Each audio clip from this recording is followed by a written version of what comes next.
depends on what kind of show we're doing. It's not one of those. And if there's a tip in, oh wait, that does. Yeah, I that's meant not to, right. like, Yeah. never mind. Yeah, forget it. I'm just back. Never mind. Alrighty. Can I get your name? I'm Paul Nettleton. And Paul, how long have you been hanging around Silver City? All my life. They can't get rid Really? Yeah. So 28 years, Silver City. What have you done? jokester. Yeah. What is here that's kept you here your whole life? Oh, geez, I don't know. It's just the atmosphere, and it's in my heritage. My dad was born right up there on top of the mountain. My grandmother was born about 5 miles away down on head of Reynolds Creek. My great grandfather came in 1865 and actually here to 1864 and homesteaded the home ranch down there in 1865. So. Yeah, it's kind of my heritage. So you grew up, you were born here. I wasn't born actually physically here, no, but I When was. did you come migrate here? Is that what it's called? Pilgrimage? I think when did you move here? I think is what she's getting at. I was on the ranch. I mean, when my mother went to the hospital for. Oh, I wasn't actually born here. So Okay. they took the ambulance. I want a whole rundown. I understand. Yes. So you have a ranch. I've seen a bunch of cattle around here. Are those yours? Yeah. Mm-hmm. They're just roaming around. I have a question, and this just probably has nothing to do with anything.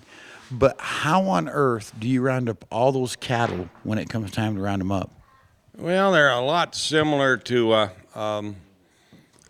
to the deer and the elk and the antelope. I mean, they know enough to head down the lower country when it gets cold in the fall, and it's they're range broke, I guess is the way you'd call it, and they know enough to come up in the spring.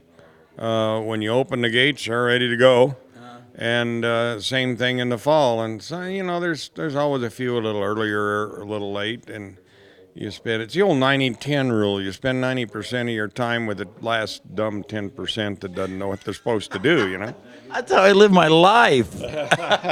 So you have a ranch.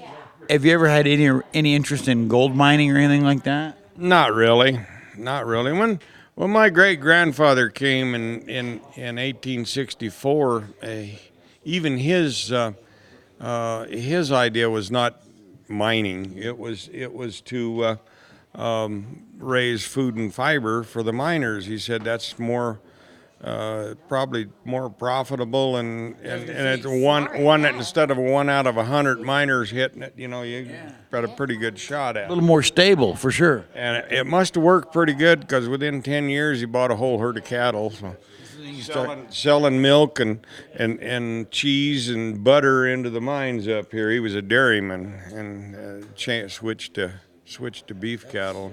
It's actually really smart because, like he said, one in maybe 100 miners might hit some money and work like a dirty dog for absolutely nothing.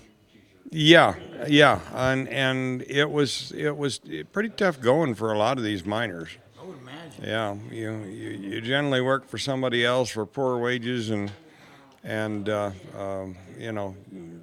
in the process a lot of times because of the dangers of all the mining in those days.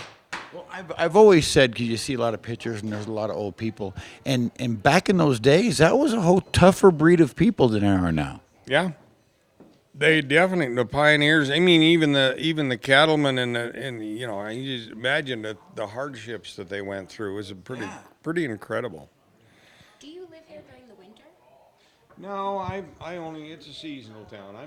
I'm up here from about late May to May first week in October, second week. It's a hard winter up Yeah. here, huh? I Yeah. imagine. Yeah, I wouldn't want to be up here in the Where winter. do the cows go then? Well, they go down to the main ranch. You get a main ranch about 20 miles down toward Murphy, Okay. and they winter down there. We got some winter range down there, and we do pretty well. When you've been here 152 years, like we've You been, look amazing for 100. yeah, you've got when you've been here that long, you've picked up a lot of neighboring ranches that you coveted or whatever, you know. Yeah. And you've kind of got yourself consolidated to where you've got the kind of property you really want to have. Yeah, exactly. And you have your mustache perfected to a T. Like, I don't know about that, but do people recognize you because of your signature stash? I don't know whether it's because of the stash, but I seem to get recognized a lot by a lot You of get a lot people. of Yeah, attention. yeah. Are you signing anyone's like arms and they're tattooing your I name? don't think so. Well, after this, they're going to be. It's the last thing I do. I totally tattoo your name to my body. Whatever. It's the Wild Wild West, ain't it? I don't think the Wild West is known for tattoos. Were they? I don't think so. Not really. They're known for drinking whiskey and fighting. Yeah, we Vices. had a little. We always had a little whiskey and poker and what have you. You know. We're gonna be playing a little poker tonight. Oh yeah. Yeah, I think a little whiskey might be involved as well. It's always a good thing, right?